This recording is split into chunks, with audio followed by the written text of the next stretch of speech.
این جهان فرزند مثال یک تئاتر و سینماست. آن که فیلمش را نبیند زندگانیش فناست.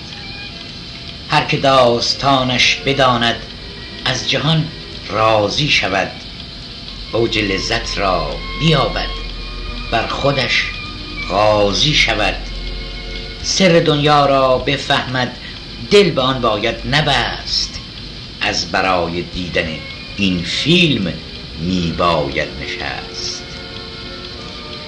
در جلوی در به دستش می دهند یک صندلی، جایگاهش بند می گردد به اما و ولی.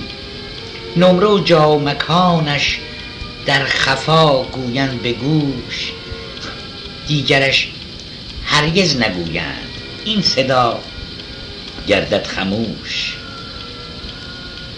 گاه گاهی با اشاره جلب و اخطارش کنند، چند عدو از بهر خیر در کار و رفتارش کنند.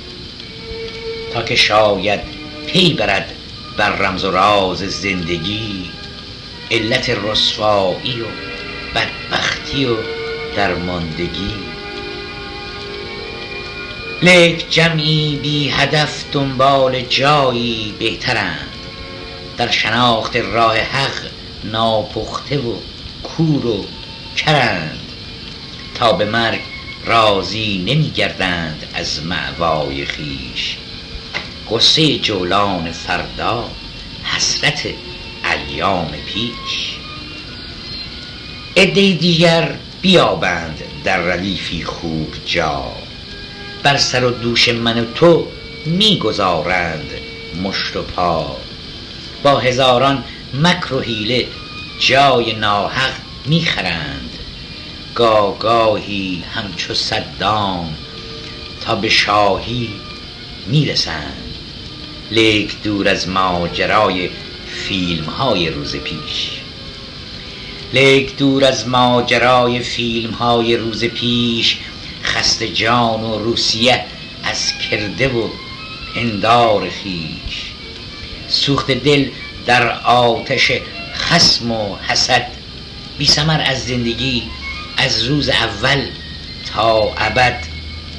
اول فیلم را ندانی دیدنش بی حاصل است، نمره و جا و مکانت کنه گشته باطل است. در ردیف ناکسان هیچ کس این فیلم را ندید، در ردیف ناکسان هیچ کس این فیلم را ندید.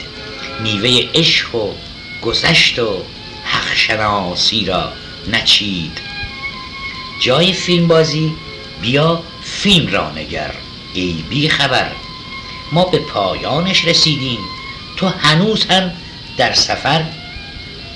با همه زیر و زبر این فیلم را باید که دید، با همه زیر و زبر این فیلم را باید که دید. ترک پستان لذت شیر هر دو را باید چشید. زندگی میدان جنگ و رزم نیست، سهم آن ویرانگر و دلسنگ نیست. حق درویش است که قانع شد به سهم، تابع حق شد نشد در بند وهم.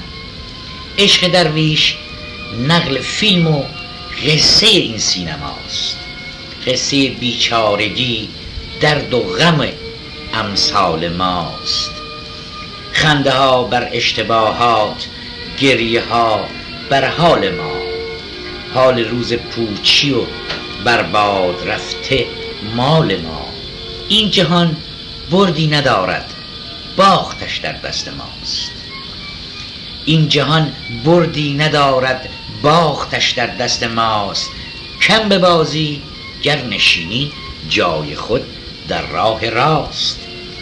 ما همه بازنده ایم درویش میگردد نباز، او تماشاگر شود ما در غم و سوز و گداز. تا که فرصت هست برو در جای خویش، تا که فرصت هست برو در جای خیش، تا شوی آگه ز نقل و فیلم های روز پیش. تا که شاید همچو یغما از جهان راضی شوی، تا که شاید همچو یغما از جهان راضی شوی، بی نیاز از حاکم و صد شاهد و قاضی شوی.